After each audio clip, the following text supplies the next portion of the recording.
L'émission Au cœur du Tour vous est présentée par la BCN.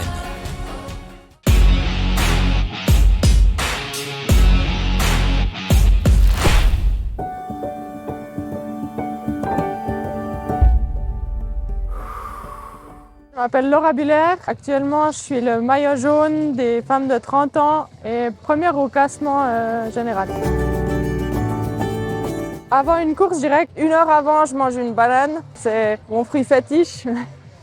Et puis, je prends de l'électrolyte. C'est des pastilles souvent qu'on met dans de l'eau pour donner en fait le sel nécessaire pour les muscles.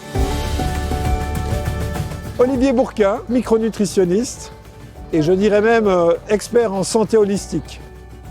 Avant la course, peut-être se faire une propre boisson d'effort. Il y a des recettes toutes simples, un thé vert avec un peu de miel, un peu de sel, du citron, et puis vous avez déjà un truc assez sympa à boire. La nutrition, c'est comme le carburant qu'on met dans une voiture pour qu'elle avance. Donc, ce que je mange me permet de courir vite et d'être efficace. Là, j'ai bien bu, j'ai bien mangé à midi et puis j'ai mangé ma banane juste avant, donc je suis au taquet. Ça dépend de chaque individu. Il faut que chacun teste ce qui lui convient. On n'essaye pas ses chaussures le jour de la course. Moi, j'adore l'omelette à la banane parce qu'il y a des protéines. Il y a aussi quand même un peu des graisses, mais qui sont bien digérées.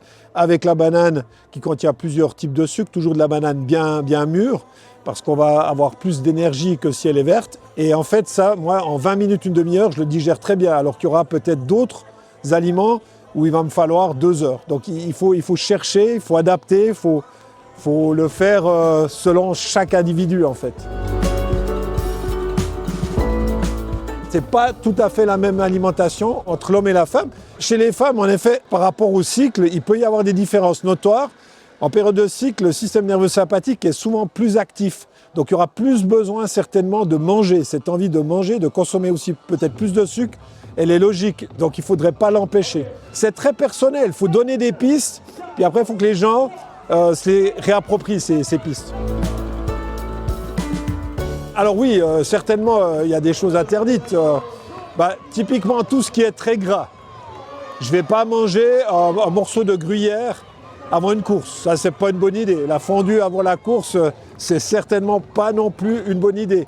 Les boissons très gazeuses, les sodas, des choses comme ça, c'est de nouveau une très mauvaise idée aussi. Alors la fameuse bière après la course, parce que c'est sympa et tout, peut-être 1 heure après, mais d'abord bien se réhydrater. Voilà, donc l'alcool, c'est sympa, mais pas juste après l'effort. C'était l'émission Au cœur du Tour, présentée par la BCN.